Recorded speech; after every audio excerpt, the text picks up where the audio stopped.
Bonjour, Monsieur Boucher. La dernière fois qu'on s'était parlé, c'était fin avril, début mai. On avait le projet de recherche qui était sur l'interdisciplinarité avec les arts et les sciences. Donc, je présente aujourd'hui un petit peu la recension des écrits que j'ai fait suite à mon congé parental, suite aussi à les vacances d'été. Donc, ce que j'aimerais aujourd'hui, c'est, je vous présente ça. Puis, tu sais, que vous voyez un petit peu au niveau du cadre, est-ce que je regroupe bien, est-ce que je vais chercher des éléments un petit peu partout dans mes sujets divisés. Puis, moi, ce que j'aimerais, c'est par la suite commencer mon écriture de mon projet de recherche pour ensuite mener vers la formation du focus group que je vais vous présenter en fin de euh, vidéo. Donc, je vous rappelle un petit peu le titre que je m'étais donné sur un peu le lien avec l'interdisciplinarité hors sciences. Donc, c'est vraiment ça le focus que je veux avoir. Je veux avoir une vision actuelle de c'est quoi l'interdisciplinarité entre les arts et les sciences, donc avoir le portrait un petit peu de la science d'aujourd'hui, d'expliquer pourquoi moi je suis intéressé par ça, puis c'est quoi l'intérêt aussi à travers la formation des élèves, puis ensuite avoir des pistes de solutions pour les enseignants. Alors, si on regarde, je vais démontrer les essais que j'ai lus, synthèse de l'état où est-ce que j'en suis, puis la problématique que ça engendre, puis quelques références. Alors, au niveau des essais consultés, premièrement, l'évolution de l'intérêt des élèves face à la science. Donc, on parlait du problème social, que la science devient beaucoup plus évaluative au secondaire, contrairement au passage au primaire. Donc, ça, j'ai des sujets là-dessus, que les sujets scientifiques deviennent plus complexes, puis aussi qu'il y a un changement de focus. Donc, au secondaire, on est beaucoup plus axé sur la performance versus que le primaire qui était sur la participation. Donc, on commence à construire un petit peu un argumentatif sur le fait que la science au secondaire devient très encadrée, puis qu'on oublie peut-être de donner, de la rendre pratique aux yeux des élèves. Ça l'amène une idée de dire, bon, ben, si on veut l'avenir pratique, comment qu'on peut le faire? Ben, je pense je suis allé lire qu'il y a beaucoup, aux États-Unis, on parle beaucoup de STEM, donc sciences, technologie, engineering et mathematics, STEM. C'est la mode présentement, on le voit même dans les émissions de télévision quand on en parle, que les jeunes, de plus en plus, veulent se construire un bagage là-dedans. Ben, il y a des articles aussi qui parlent de STEAM, donc STEAM, donc d'ajouter le volet art là-dedans. Pourquoi? Ben, au niveau de la motivation, c'est certain, remettre le côté pratique de l'avant, ce qu'on parlait, favoriser la communication aussi. Puis là, j'ai des recherches tout en lien avec les arts et ça. Et on termine avec la faisabilité ou encore les ressources. Donc, je suis en contact avec Marika, qui est une personne que j'ai travaillé avec la Place des Arts quand j'avais fait le projet d'activité pour mes jeunes depuis les 2 dernières années. C'est une personne, elle, qui veut probablement se lancer dans un organisme ou dans le but de faciliter l'intégration des arts dans le monde, dans les matières, dans le cursus des élèves. Donc ça, c'est un exemple, mais aussi les types de projets qui existent, peut-être les types de projets par région aussi, puis les nombres de projets, puis il y a des formations qui existent. J'ai tombé sur des recherches en Corée qui ont vraiment en Corée du Sud, qui ont mis l'emphase sur la formation de leurs enseignants au niveau des sciences, de l'art. Puis ensuite que ces enseignants-là étaient capables de retourner dans leur classe puis d'enseigner ça au rythme de 2, 3, 4 fois par année. Donc d'apporter un volet de plus aux élèves. Donc je vous présente un petit peu la carte conceptuelle que j'ai commencé à écrire avec mes différents sujets divisés, puis quelques recherches aussi en lien avec ça.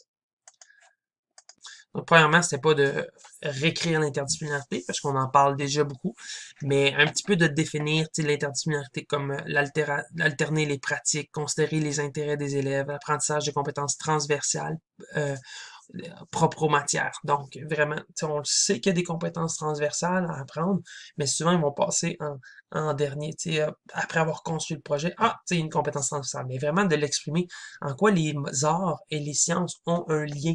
C'est quoi les compétences? Ne serait-ce que apprendre la connaissance du lexique. Donc, c'est quoi l'importance de savoir les bons termes? Euh, Ça va être vraiment pratique au niveau des arts, mais aussi au niveau des sciences, hein. Un Erlenmeyer, c'est un Erlenmeyer. Quand on arrive dans un laboratoire, c'est important de bien communiquer. Et la démarche scientifique qui s'applique aussi au niveau du volet des arts. Donc ici, c'est l'interdisciplinarité, quelques éléments que je suis allé chercher avec des auteurs. La situation sociale qui était un élément que vous et moi, on accrochait beaucoup, ne serait-ce que dans notre cours. Donc, vision de carrière, hein, on va dire souvent que ben, les sciences, c'est important pour pouvoir avoir accès à toutes les matières au niveau du cégep, mais on voit pas vraiment c'est pas l'intérêt qui mène les jeunes à aller vers les sciences, mais beaucoup plus le besoin que le travail, de plus en plus le travail nécessite des connaissances en sciences, la présence des sciences au quotidien. Il y a même, tu sais, on parlait de l'intérêt des filles envers les sciences. Ben, tu sais, j'ai des recherches qui démontrent qu'il y a un bon intérêt des filles. C'est juste la science n'est pas dans leur premier choix, mais sont quand même intéressées. Alors qu'à l'inverse, quand on se retrouve dans des environnements, dans des écoles purement garçons, les sciences, l'art, en tout cas, descend, descend au niveau de l'intérêt parce il y a une pression sociale de pouvoir s'impliquer, alors qu'il y a un intérêt clairement des jeunes envers l'art. Puis si on va chercher ces jeunes-là, comme à Sherbrooke, il y a une école, maintenant que je suis rendu à Sherbrooke, une école Mitchell-Montcalm, alors j'ai déjà un enseignant en plus qui enseigne les sciences dans cette école-là. Il est intéressé par voir comment aller chercher, comment aller accrocher ces jeunes-là, qui sont plus des artistes à la base. Donc, comment créer le lien avec les arts et la science. J'ai quelques recherches là-dessus. Ensuite, je trouvais qu'il était intéressant de présenter les différents types d'art. Donc, on va très souvent, quand on ne connaît pas, on va s'arrêter à l'art plastique, mais il y a la musique, il y a la danse et tout. Donc, c'est quelques idées que je suis allé trouver, s'ouvrir des nouvelles idées, prendre des risques au niveau de l'enseignant, musique, la danse, qui permettent aux élèves de jouer, ce qui permet la rétention de l'information. On avait au primaire qu'ils jouaient au niveau de Newton, qui se faisait pousser. Puis en poussant, tu faisais un mouvement de danse. Puis c'était pour que les élèves comprennent la force d'inertie qu'on devait. Tu sais, s'il n'y a pas de force appliquée sur un corps, mais ce corps-là ne bougera pas. Donc ça, je trouvais ça intéressant de le démontrer pour les enseignants de sciences qui, des fois, on voit ça abstrait, le lien entre les deux. L'art plastique, même chose, l'art dramatique. Donc ici, j'ai des recherches qui appuient ces éléments-là. Et pour les élèves, des fois aussi d'acquérir des compétences, donc de pas juste prouver que l'élève, ben, il doit 100% qu'il a des compétences, mais que pour lui, se mettre dans des situations comme ça, ben, ça crée des déséquilibres qui font partie de l'apprentissage.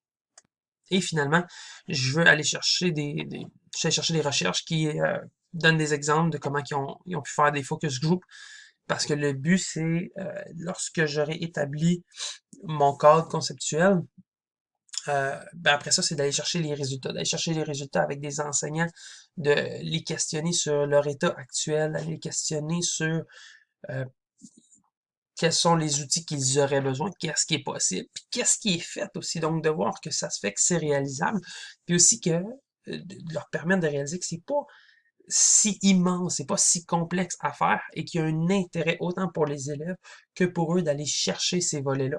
Et puis là, c'est quand même une ressource inépuisable que c'est les élèves qui peuvent être créatifs et tu peux jouer avec ça. Puis je pense que si les enseignants se donnaient la peine de jouer avec ce volet-là, ben, ça serait vraiment enrichi. Alors pour terminer, euh, peut-être moi je commencerai l'écriture de la problématique, des recensions des écrits, cadre conceptuel comme je viens de dire, et après ça, après avoir établi les objectifs du focus group, je rechercherai des enseignants, j'ai commencé à en parler, mais je viserai début septembre, octobre, laisser un petit peu la rentrée des enseignants se faire. Puis après ça, ben, écriture des résultats. Ce serait là que j'en suis. Donc, si vous avez des commentaires, on peut y aller par écrit. Je peux vous rencontrer aussi. Ça me ferait plaisir et je vous souhaite une bonne fin d'été.